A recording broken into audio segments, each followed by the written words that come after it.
Olá, bom dia! Iniciamos mais uma série, mais um programa da série Bom Dia Baixada Especial Retrospectiva 2016. Como você pode ver, num lugar totalmente diferente, saímos dos estúdios da Santa Cecília TV, estamos no Shopping Praia Mar, no lounge do Shopping Praia Mar. Nosso objetivo aqui é discutir os temas que marcaram o ano de 2016. Para isso, trouxemos dois convidados especiais. Rogério Conde, empresário, que já faz parte do programa aqui toda semana, né, Rogério?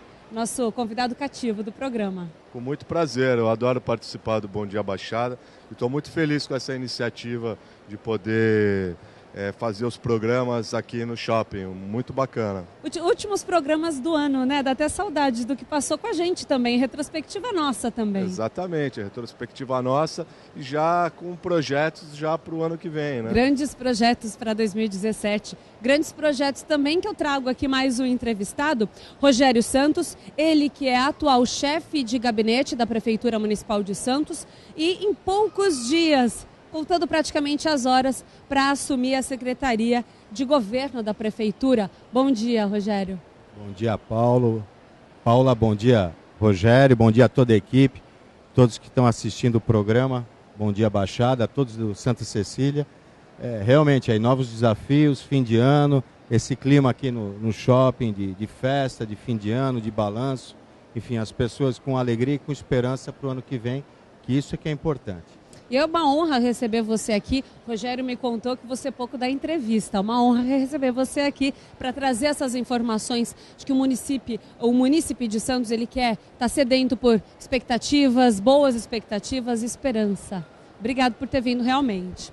Vamos tocar o programa então? Vamos começar com notícias internacionais, notícias nacionais do cenário político.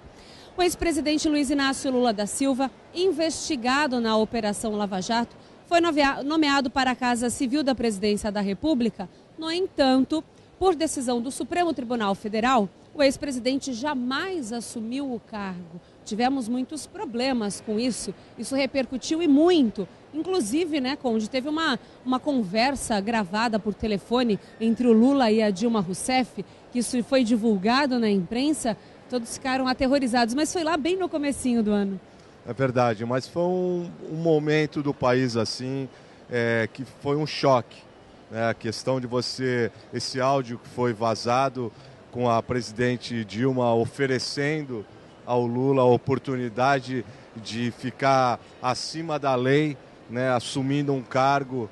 Eu acho que isso foi um choque, acho que o brasileiro se decepcionou muito, gerou um movimento nas redes sociais muito grande. Eu acho que foi um dos momentos realmente mais importantes que marcaram esse ano de 2016. Tudo que estava acontecendo, as denúncias de corrupção, coisas seríssimas, né, em que o brasileiro ficando indignado e de repente, e o Lula no centro de tudo isso, né? E quando vazou esse áudio foi muito triste, as pessoas ficaram muito decepcionadas com a atitude não só da presidente como do próprio Lula. Conde, como é que você avalia? Foi importante a divulgação desse diálogo, tudo para que o Lula não fosse preso? Qual foi a importância desse diálogo para a população entender como que realmente as coisas funcionam nos bastidores?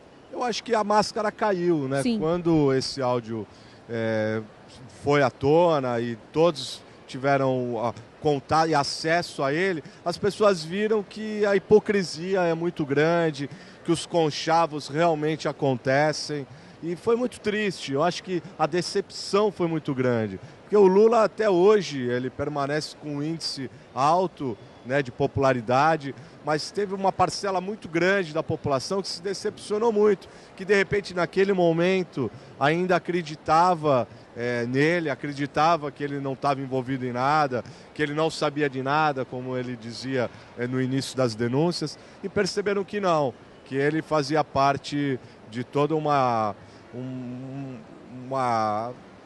Nesse quesito, Conde pouco mudou. Ele continua se fazendo de vítima, não fez nada, ele é alvo, está sendo alvo, vitimizado por todos mas agora os investigadores, mudaram, né? Mas as coisas mudaram muito. Já são 5 processos em que ele é réu, então as coisas estão mudando e caminha-se por um desfecho, eu acho que muito em breve, em que ele vai provavelmente ser condenado em um dos 5 processos, pelo menos. Importante a divulgação dessa gravação, só que o motivo, na verdade, o ministro Teori Zavascki, relator da Lava Jato, ele já desqualificou esse diálogo que foi divulgado para a imprensa. Como é que você avalia essa questão dessa conversa ter sido vazada, Rogério? Como o Rogério falou, um momento crítico que o país vive. Aliás, esse contexto a gente puxa muito para aqui no cenário nacional, mas se a gente fizer uma análise também do cenário internacional, as eleições dos Estados Unidos, o que vem acontecendo na Europa, a saída de países do mercado comum europeu, enfim, a questão no Oriente, que não se resolve, se perpetua algumas situações bastante complicadas, enfim. É um momento de transição internacional, o Brasil também passa por isso. E o importante de tudo isso, Paula, precisa se preservar as instituições. O Brasil está com uma crise de identidade, as instituições precisam se reinventar, precisam que haja uma estabilidade e uma maturidade. É lógico que qualquer procedimento que não seja legal, que seja ilegal, tem que ser realmente banido. Né? A questão de uma gravação que não teve uma conduta correta, enfim. Existem leis e são as leis que mantêm a ordem social. Rogério, deixa eu só te interromper, Paula. Rogério, acho que você disse muito bem na questão principalmente de se preservar as instituições. Mas nós tivemos aí, ultimamente, o STF tomando decisões equivocadas, no meu entendimento, e surpreendendo a todos. A questão de fatiar o impeachment da presidente Dilma, agora mais recentemente a questão do Renan, de ele simplesmente não desobedecer uma ordem, né? Isso acho é ruim para um país que está tentando voltar aos trilhos, né? A questão da instituição parte do pressuposto da independência dos poderes e da pouca intervenção entre um poder e outro. Isso realmente precisa ser retomado, esse caminho correto, essa independência, esse respeito aos limites e um exemplo a toda a população que espera esse regramento, que espera no governo, nas suas esferas, uma conduta correta e que sinta estabilidade e confiança no seu dia a dia. Até pegando gancho nesse caso do Renan, muitos analistas levantaram uma questão preocupante. Já pensou se todo cidadão decide, não vou receber o oficial de justiça, não vou cumprir uma ordem judicial? Então isso traz muito, né? Muito que se vê no alto escalão, nesses poderosos políticos, se traz para a sociedade e isso traz uma preocupação. Como é que você avalia um fato como esse que aconteceu, que o Conde trouxe para a gente em relação ao Renan Calheiros, e fazendo essa comparação para a nossa sociedade, que muitos analistas levantaram essa questão que preocupa? A incerteza jurídica em todas as instâncias, para o cidadão, para o empresário, para a classe política, enfim.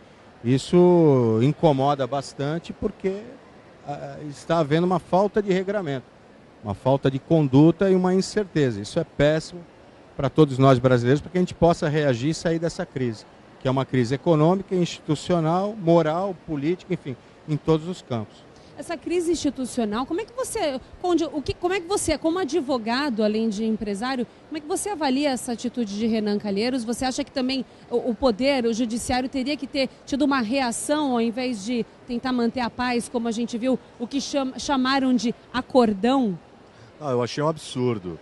Eu acho que tinha sim, que o STF tinha que ter sido firme, porque o povo, né, se espelha na justiça e nos atores políticos, naqueles que ocupam cargos importantes de responsabilidade, como é o caso, por exemplo, do presidente do Congresso, o presidente do Senado. Para você chegar num cargo desse, você precisa ter uma vida, um histórico, uma vida ilibada, você tem que ter cacife para isso, né? Você tem que ser alguém em que as pessoas admirem e confiem. E você não pode ficar nunca e nem tomar nenhuma atitude que esteja acima da lei. Então eu acho que o STF perdeu uma grande oportunidade de dar uma moralizada nisso e ter conduzido essa situação de outra forma e que ele tivesse servido como um exemplo. Eu acho que perdeu-se a oportunidade. Será que isso faz a gente refletir um pouco no quesito? Se a gente for voltar nesse ano todo, aí fizer uma retrospectiva como estamos fazendo, fatiaram a situação da Dilma. Agora ela pode prestar concurso, daqui a pouco ela está trabalhando, presta um concurso e está trabalhando junto com chegar numa repartição pública e vai dar de cara para trabalhar como se nada tivesse acontecido, como se nunca fosse uma presidente da República, né? Já começou por aí. Acho que a população esperava uma atitude e já houve um outro resultado. A própria presidente da República, na ocasião, a Dilma, com a questão de querer nomear o Lula. Exato, começou por aí, então. Por cima da população. Antecipamos ainda um pouco mais. Depois veio a questão do impeachment. E veio a questão do Renan Calheiros também, que a gente voltou a falar sobre fatiamento, essa postura, a posição dele, ele continuou como presidente do Senado. Como é que você avalia isso? O que está acontecendo? Na verdade, isso sempre aconteceu e agora estamos mais politizados, estamos discutindo, trazendo essas questões à tona, e mostra que o poder do político que sempre existiu, falamos aqui nessa retrospectiva em outros programas também, que isso é o que sempre aconteceu, só que agora está sendo tudo mostrado para a população, é isso? Eu acho sim. Infelizmente é uma verdade. Você percebe hoje, tem muita gente que se você pedir a escalação da seleção brasileira, não sabe. Exatamente. Mas se você pedir o nome dos ministros do STF, sabe, quase todos ou todos. Então você percebe que a população vem acompanhando com muito mais atenção a esses fatos nacionais. E é uma pena, porque nós não podemos perder a confiança nessas instituições, né? Elas precisam passar credibilidade. E da forma como vem acontecendo, isso não ocorre. Então acho que a gente precisa, inclusive, repensar na forma de que esses ministros cheguem ao poder, né? Essa questão da indicação precisa ser revista. Eu acho que o Brasil, infelizmente, peca por não adotar meritocracia em todos os níveis, né? A gente tem muita indicação em cargos estratégicos nesse país afora que deveriam ser ocupados através da meritocracia. Mas o país, eu sou um otimista por natureza, sempre falo isso. Acho que nós vivemos num país novo, nós temos aí mais 365 oportunidades que virão agora próximo. Então acho que a gente precisa pensar em mudar. E eu acho importantíssimo que a sociedade, mais uma vez, eu digo, se aproprie dessas discussões para que a gente consiga fazer essas mudanças que o Brasil tanto precisa. Hoje contamos com dois Rogérios. Um advogado, Rogério Conde, advogado e empresário, que participa sempre aqui do Bom Dia Baixada como nosso comentarista. E também temos uma pessoa importante que está prestes a mudar de cargo no governo do prefeito Paulo Alexandre. Rogério Santos, ele que era chefe de gabinete, está prestes a assumir, ainda é chefe de gabinete, contando as horas para assumir aí a Secretaria de Governo na Prefeitura de Santos. Estamos aqui no Shopping Praia Mar, você viu, saímos dos estúdios da Santa Cecília TV para fazer um programa especial para você, Retrospectiva 2016, onde trazemos os principais fatos que marcaram aí o ano. Um deles, o prefeito Paulo Alexandre Barbosa inicia um novo mandato. No próximo ano, no próximo dia 1º de janeiro, ele continua, né? Foi reeleito, então continua o seu trabalho muito bem desenvolvido na Prefeitura de Santos. Com a arrecadação em queda, o governo terá inúmeros desafios pela frente e já vamos praticamente iniciar o ano de 2017 com muitos desafios. Não é isso, Rogério? Exato, e essa mudança, essa criação, como você falou da nova secretaria, a Secretaria de Governo, é justamente para alinhar com o novo momento que vive o país e vive a cidade. A Secretaria de Governo pega do gabinete a coordenação das secretarias, das empresas públicas e das fundações, a coordenação de todo o plano de governo e das metas e também com foco na questão do desenvolvimento econômico, baseado no que você falou. São anos que virão aí de crise, estamos no meio de uma crise. Sim. Ano que vem os números não são favoráveis, né? A queda do PIB que era projetada para esse ano em menos 3, vai chegar agora, nesse momento, no fim de ano, a menos 3,5%.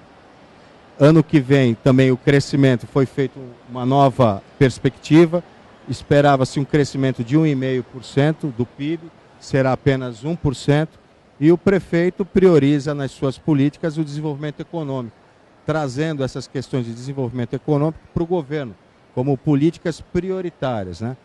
Temos a educação, a saúde, o social, as políticas sociais, mas o desenvolvimento econômico é fundamental. As medidas contra a crise, cortar gastos, rever contratos, enfim, apertar o cinto, mas é fundamental a reação, né? A reação de promover o desenvolvimento, trazer empresas para a cidade, rever leis que são importantes para o desenvolvimento do nosso município, a lei de uso e ocupação do solo, rever o Alegra Centro, a atração de empresas, o parque tecnológico, buscar novas vocações para a nossa cidade, uma cidade criativa. Conquistamos aí no ano passado, no fim do ano passado, há um ano atrás, o selo da Unesco de cidade criativa. Enfim, trabalhar bastante, com bastante vontade, com um novo realinhamento para enfrentar os novos desafios. Rogério, eu quero que você explique para o pessoal de casa, porque eu imagino tamanha dificuldade. Nós falamos diariamente de crise aqui no programa, né, Rogério? Como você identificar a prioridade num governo diante de tamanha crise? Como é que você vai falar para o pessoal de casa que é mais importante investir na saúde, sendo que a educação, diante da crise, também é importante e a situação está precária para todo mundo, para todos os setores? Como escolher que setor você investir um pouco mais diante de que tudo acaba se tornando prioridade quando a gente fala de saúde, quando a gente fala de desenvolvimento econômico, quando a gente fala de educação, quando a gente fala da parte social, como você bem colocou? O prefeito sempre esclarece que nos momentos de crise é quando as pessoas mais precisam do poder público. Então as pessoas perdem emprego, tem redução salarial. Primeira coisa, o que é? Cortar a escola particular, pôr o filho numa escola pública, cortar plano de saúde, usar a rede básica de saúde e os programas sociais muito mais procurados agora, né? Hoje temos um grande nível de desemprego, as pessoas perdendo o emprego também não têm condição de pagar aluguel, e aí existem as invasões de terra, de terrenos em áreas de risco. Enfim, é quando o poder público mais precisa atuar, e é quando, nesse momento, o poder público menos arrecada, com a queda da economia. Então é um momento de desafios. O mais importante de tudo, Paula, é a atitude, né? O prefeito, né, tem pessoas que ficam atrás da mesa reclamando, outros fazendo discursos e outros com atitude. O prefeito Paulo Alexandre tem mostrado atitude. Na semana passada, antes do Natal, inauguramos o Hospital dos Estivadores, com a presença do governador, do governo federal, né, num grande pacto, um grande desafio. Serão 232 leitos para a região metropolitana, e Santos tem que assumir o protagonismo. Não tem jeito. É o centro da Baixada Santista. Os prefeitos que vão assumir já estão fazendo pactos dentro do município, mas também de forma metropolitana. Então o momento agora é de atitude. Não adianta ficar reclamando, chorando, olhando para o passado. Se fosse feito isso, se fosse feito aquilo. O importante é trabalhar e buscar soluções. Rogério, esse equipamento que você citou, o Hospital dos Estivadores, foi muito esperado pela população, até porque ele recebe a saúde de Santos. Ela não recebe só e não atende apenas os munícipes, ela atende também pessoas de outras cidades que sobrecarregam o sistema, então acaba se tornando um problema ainda maior. Problema que acontece nas outras cidades. Então eu moro no Guarujá, a cidade é precária na questão da saúde, então eu vou para Santos, a situação de Santos também fica ainda mais caótica. Esse equipamento chegou em boa hora. Chega em boa hora, há anos, é um equipamento que há 20 anos tem uma relação histórica com a cidade, foi construído pelos trabalhadores portuários, enfim, ficou 20 anos parado e o município assumiu essa posição. Há anos que se discute na região metropolitana a falta de leitos. Sabemos aí que a grande dificuldade tristeza que é não conseguir uma vaga de UTI, uma vaga de um leito hospitalar.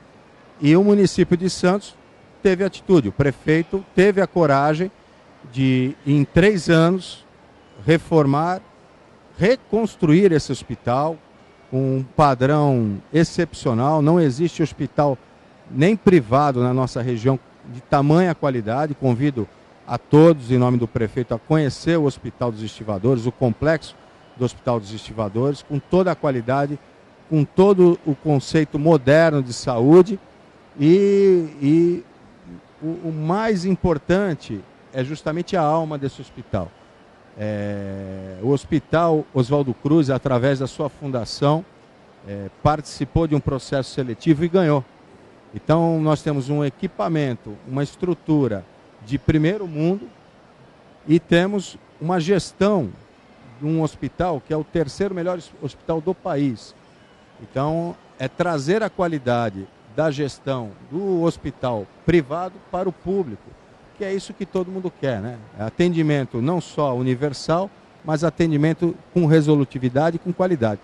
É lógico que você, como no caso da UPA, que inauguramos também aqui em Santos, hoje a UPA, o pronto-socorro de Santos, tinha um atendimento de 450 pessoas dia. Aquele prédio do lado da Santa Casa, pronto-socorro municipal, 450, 500 pessoas dia. A UPA foi projetada para 600 pessoas dia e hoje atendemos 930 pessoas, sendo que 50% são de outras cidades. Mas são pessoas que convivem com a gente, trabalham aqui em Santos, estudam. A região da Baixada Santista é uma região muito interessante. As pessoas de Peruíbe a Bertioga, elas participam da vida de todas as cidades, através dos passeios, do turismo, dos estudos, e estudar numa outra cidade. Você mora no Guarujá, tem lá complexo universitário, aqui em Santos, né? A troca... Todas essas cidades frequentam uma muito região a cidade pequena, de Santos também. Enfim, e é importante que a gente trabalhe em conjunto. É uma grande ousadia, mas é algo necessário que há anos a região vem discutindo, que é a questão da falta de leitos nos hospitais. Importante um equipamento como esse. Discutimos muito sobre a questão do Hospital dos Estivadores, finalmente foi entregue e agora é um desafio manter o hospital sempre aberto, receber tudo que precisa receber, esses apoios do governo federal, do governo estadual. Desafio exatamente. Tanto. Os desafios são inúmeros, né? A gente precisa... Olha, o equipamento ficou... Não tem o que se dizer. É um equipamento ótimo, excelente, que a gente sabe que vai atender toda a região, não vai se limitar a Santos.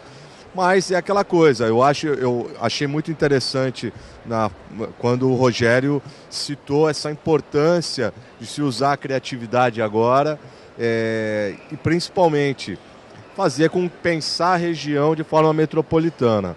Senão nós vamos ter um equipamento excelente de ponta que logo vai estar sobrecarregado, com uma dificuldade muito grande de se manter funcionando. Porque você construir é uma coisa, você manter ele funcionando, o custeio dele é outra coisa. Se a cidade tiver que custear para a região inteira, vai ficar quase que impossível. Então a gente precisa pensar não só na questão de saúde, mas a questão de segurança, que eu acho importantíssimo. Eu gostei muito de escutar isso. Agora o Rogério, a gente estava falando no bloco anterior da questão da meritocracia. Eu acho que ele está indo para esse novo desafio, porque por força da meritocracia, pelo trabalho que ele desenvolveu à frente do gabinete. Acho que esse trabalho foi reconhecido, como outros. O caso do Fábio Ferraz, por exemplo. Sim. Um outro secretário que vai assumir uma pasta importantíssima, que é a saúde. Então eu acho que é tudo questão de meritocracia. E esses atores políticos da nossa cidade que precisam ter essa sensibilidade de pensar agora para resolver os problemas de forma metropolitana. Nós temos uma questão agora não só da saúde, como da segurança, importantíssimo, e que a gente precisa que as cabeças pensem de forma conjunta. A gente não pode resolver o problema de segurança aqui e não pensar que São Vicente, Praia Grande, Guarujá, eles vão ficar isolados. Até porque essas cidades estão todas interligadas e é facilmente você se locomove de uma cidade a outra, né? Exatamente. Então, esse exemplo que foi dado do Hospital dos Estivadores é isso. A gente precisa pensar para que a gente consiga potencializar ao máximo esse equipamento. Falamos no último bloco sobre um pensamento global, regional, vamos colocar assim, se é que podemos colocar. Diante de tantos problemas que a cidade de Santos enfrenta, por receber a população de outras cidades, vamos colocar assim na questão da saúde, agora que estamos prestes os prefeitos que venceram suas eleições, eles vão assumir, outros vão se manter no cargo, como é o caso do Paulo Alexandre. Será que chegou o momento, a grande maioria desses prefeitos pertencem ao mesmo partido que é o PSDB?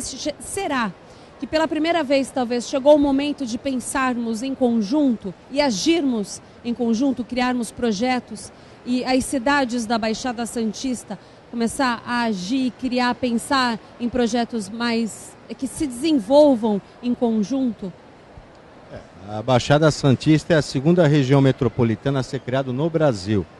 Há 2 anos atrás, a Agência Metropolitana fez um estudo sobre desenvolvimento estratégico da Baixada Santista, né? As potencialidades, as dificuldades e as características de cada município, enfim. E existe todo um projeto, uma estratégia traçada e é o que você falou, é a hora de tirar do papel e nesse momento de crise, de oportunidades, exatamente, a gente trabalhar e trabalhar firme. Então, nós temos o potencial muito forte da questão portuária, baseado em 3 municípios, principalmente, Santos, Guarujá e Cubatão.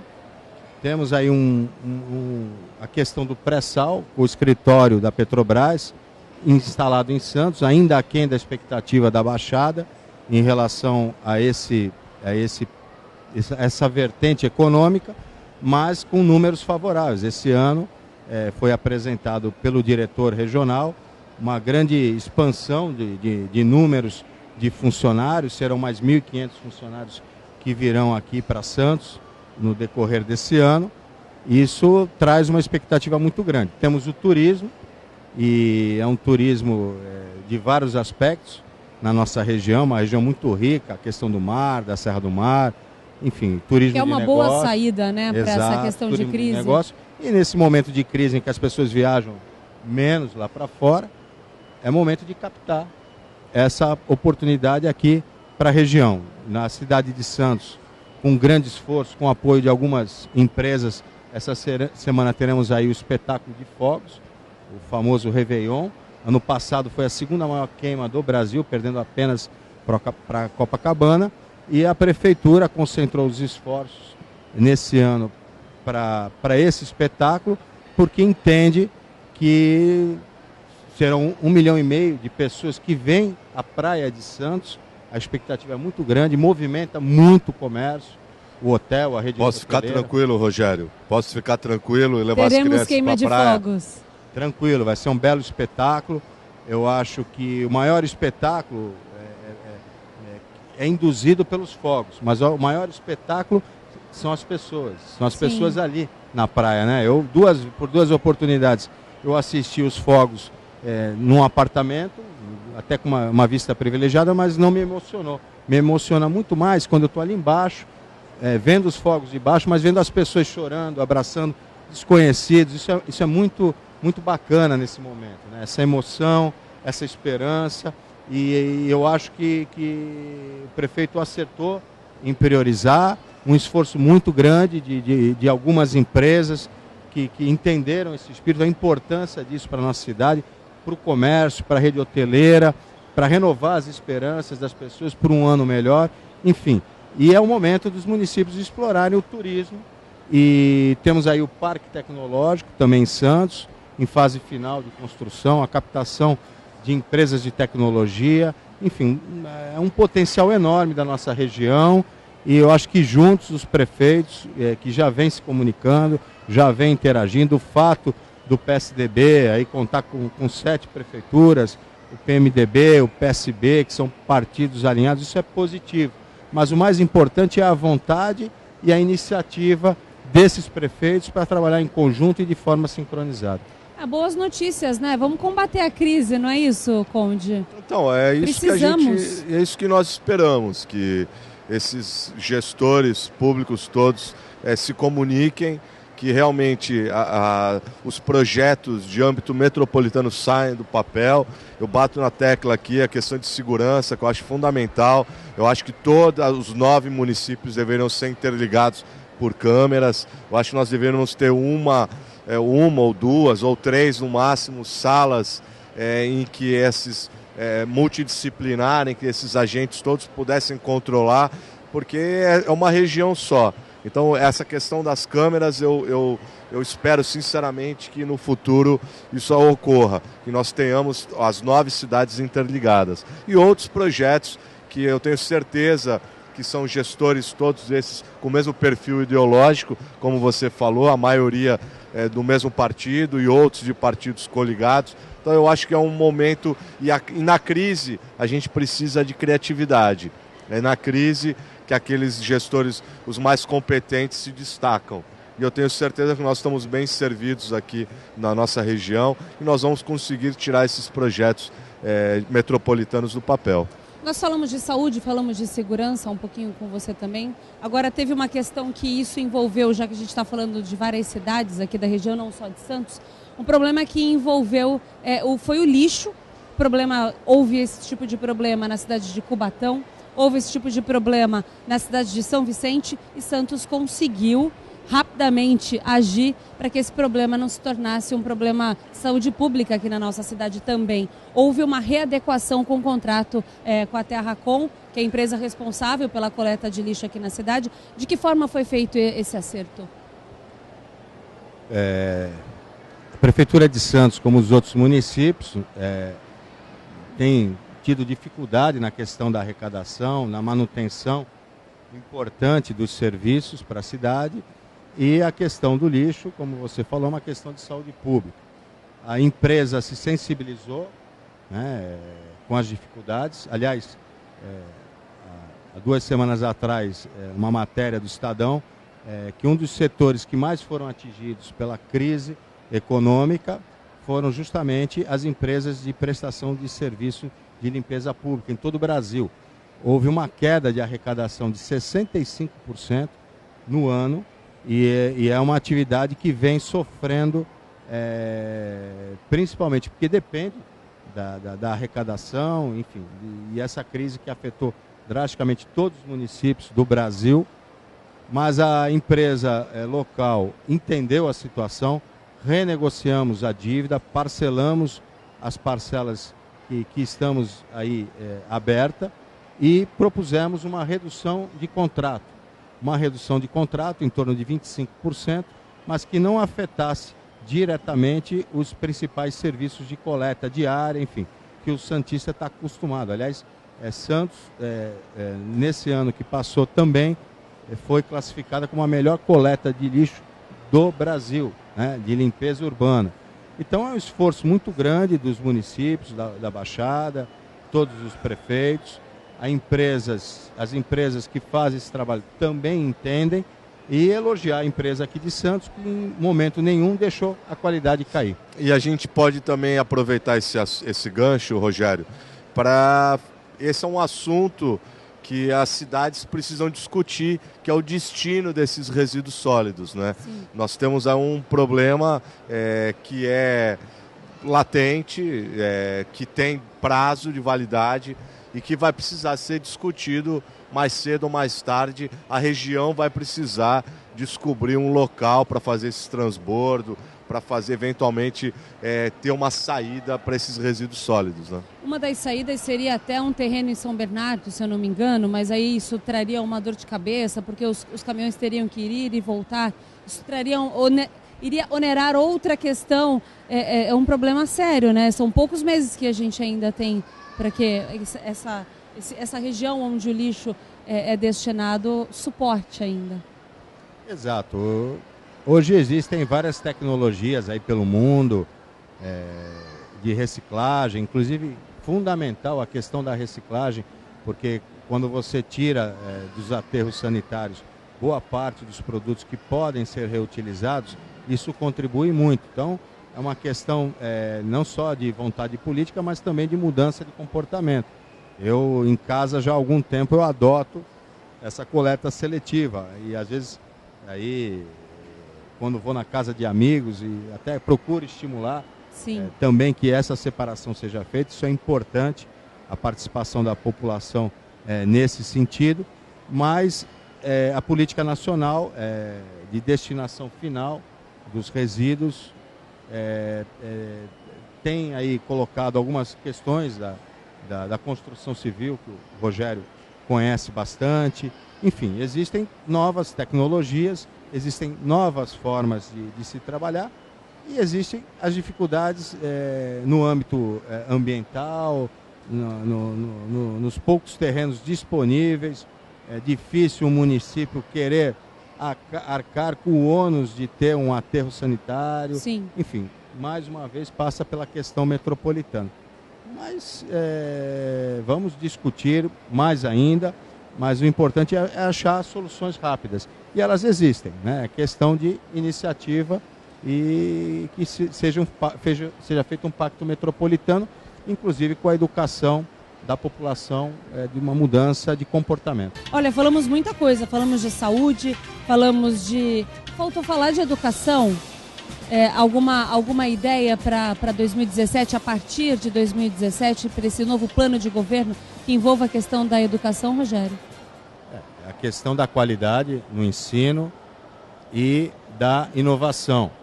Nós temos um projeto aí vinculado ao Parque Tecnológico, de justamente em algumas escolas piloto, nós vamos trabalhar a questão da introdução da tecnologia desde cedo no currículo escolar. Isso é um trabalho vinculado ao Parque Tecnológico, que funciona ali no antigo Colégio Santista. É um dos projetos. A questão também da educação ambiental em algumas áreas de preservação, como no DIC da Vila Gilda, um importante trabalho que vai cooperar, vai ajudar com a questão das enchentes. O lixo que é colocado, que é despejado em locais inadequados, contribui muito para as enchentes na Zona Noroeste. Então, um trabalho de educação ambiental, de recuperação do mangue, junto às escolas municipais também será feito. Enfim, nós temos que fazer um trabalho para cada região da cidade, para cada realidade, e transformar a realidade do dia a dia dessas crianças numa educação local também, né? Um aspecto amplo, mas também focado na realidade daquela criança, daquele bairro, daquela região da cidade. Concorda, Conde? A educação é fundamental. A gente fala de saúde, mas a educação caminha junto. Não, e eu defendo, você sabe disso, sempre que tem oportunidade, eu acho que esse tinha que ser um mote do país, né? Eu acho que um investimento maciço em educação, eu sou a favor de criar, né, você educar uma nova geração de brasileiros para que a gente tenha consciência cívica. Então, e só na educação. A educação transforma. E a gente precisa. Santos é muito bem servido nesse ponto. Realmente, a gente precisa mais uma vez tirar o chapéu dos investimentos que vêm sendo feitos na área de educação. Nós temos equipamentos de educação importantes, que são bem avaliados pela população. E eu acho que o caminho é esse. E mais uma vez, a gente não podemos educar só as nossas crianças. Precisamos pensar nisso, fazer intercâmbios com as cidades vizinhas. Enfim, a gente precisa... criatividade. Esse momento agora é um país que precisa de criatividade. Os empresários estão pensando nisso, né? Para você não mandar ninguém embora, para você conseguir manter os investimentos, a gente precisa de criatividade. E o gestor público a mesma coisa. E agora, educação fundamental. Prioridade. Então, Paulo, assim, hoje o grande desafio do Brasil é a qualidade, né? Eu lembro um pouco, mas o Rogério, que é bem mais velho que a gente, lembra bastante, que para você entrar numa escola pública, como era o Canadá, que era uma referência em Santos, você tinha que prestar um vestibular. Sim. Era um ensino de tanta qualidade que, enfim, as pessoas queriam ingressar e não conseguiam. Mudou. O conceito da educação no Brasil mudou, precisava avançar, precisava ser uma educação inclusiva, tinha pouca escola, pouca oferta de ensino público, e um grande índice de analfabetismo. Então, o desafio da inclusão, da quantidade, eu acho que o Brasil vem vencendo, a nossa região venceu praticamente, Santos possui vagas, tem atendido inclusive também os outros municípios, mas agora o desafio da quantidade está sendo vencido. O importante é o da qualidade, e isso é um grande desafio, porque quando você tem 1, 2 escolas, é fácil você remunerar bem um professor, você manter a manutenção daquela escola. Agora, quando você tem um universo de 40, 60 escolas, isso é tudo muito complicado, né? Às vezes falta recurso, e é o que você falou no começo, como é que se prioriza? E o Rogério fala bem, é o desafio da criatividade. Então, buscar novas fórmulas e parceria com a comunidade, que a população se integre à escola, os pais participe mais, Exato. Que é o importante. E que a gente possa superar esse desafio da qualidade que outros países conquistaram. E só através de educação mesmo para a gente conseguir atingir aqueles níveis de civilização, né? De civilidade. Eu estava vendo hoje, por exemplo, na rede social, um professor de muitos anos se dedicando ao magistério, tudo saindo, acabando sua última aula. E uma escola inteira na França, uma escola gigantesca, todos os alunos batendo palmas para esse professor. Quer dizer, é o tratamento que você dá ao professor. Através da educação, você faz com que essas crianças tenham a consciência do que significa, por exemplo, a autoridade policial. E só com educação, só você dando o exemplo. É cidadania, como você bem disse, né? Isso é fundamental para nós termos um país do jeito que nós queremos. Agora, nós falamos de boas notícias na área da saúde, na área de turismo, como você bem colocou. Falamos também nessa parte da educação, principalmente com o parque tecnológico.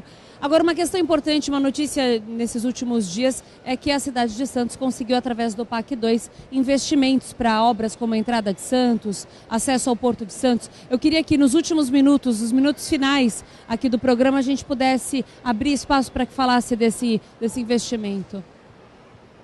O PAC Mobilidade, que a gente chama aí genericamente do projeto da nova entrada de Santos, na verdade é uma parceria do governo federal, governo estadual e governo municipal. O governo municipal está bem adiantado, nós temos os projetos executivos, já temos o recurso garantido através de financiamento, é um dinheiro que a população de Santos está bancando esse projeto, né? É um dinheiro de empréstimo.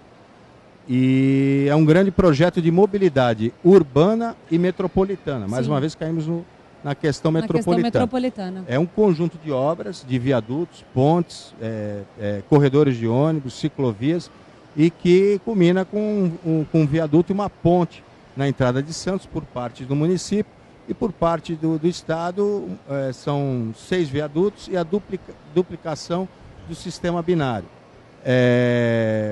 É um projeto que vai facilitar justamente o acesso a todos os bairros da Zona Noroeste e a entrada e a saída da nossa cidade. E também a questão portuária, porque hoje Santos tem praticamente uma entrada ao norte, a entrada ao sul é pela Avenida da Praia, na divisa com São Vicente, e uma entrada a leste, que é pela Balsa, que liga o Guarujá. Quando tivemos aí o incêndio, o maior incêndio no Brasil, um dos maiores do mundo, na área industrial. Segundo no mundo, exato, né? Percebemos essa necessidade. Um dos grandes impactos foi o seguinte, a decisão do prefeito de não deixar que os caminhões entrassem na cidade. Parou a safra agrícola do país, a entrada para o maior porto da América Latina, porque apenas um viaduto de acesso ao porto foi interrompido por conta do incêndio, para que os bombeiros aí, também lembrar, uma homenagem mais uma vez, e sempre tem que ser feita aos bombeiros.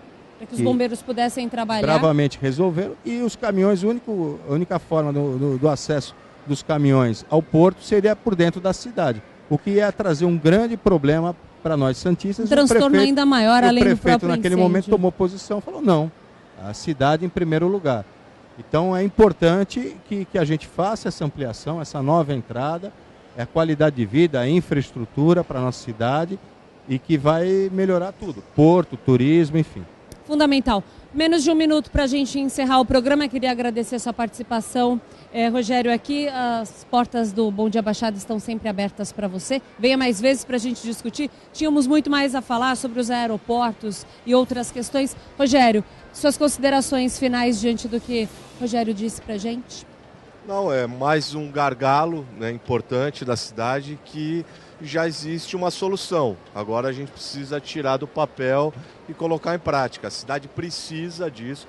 Como ele bem disse, nós temos o maior porto da América aqui, da América Latina, que gera 60% quase do que é arrecadado aqui, SS, tudo isso, e a gente precisa potencializar isso.